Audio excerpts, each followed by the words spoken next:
So finally আজকে আমিও try করব জাপানের জাতীয় ফল পার্সিমন। এটা দেখতে কিন্তু অনেক কিউট আর অনেকটাই কিন্তু টমেটোর মতো লাগছে।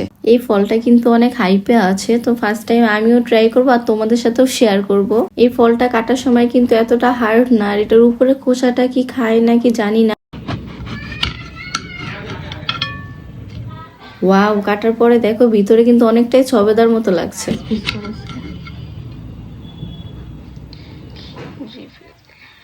বিসমিল্লাহ।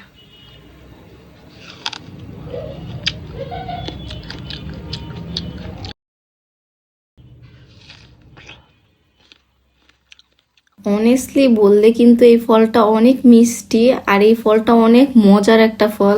আমি আমার ফ্যামিলির সবাইকে দিয়ে এই ফলটা ট্রাই করিয়েছি আর সবার কাছেই কিন্তু অনেক ভালো লেগেছে। আই হোপ তোমরাও ডিসঅ্যাপয়েন্ট হবে না, এই ফলটাকে তোমাদের কাছে অনেক ভালো লাগবে। সো আমার মতো তোমরাও ট্রাই করে দেখতে পারো।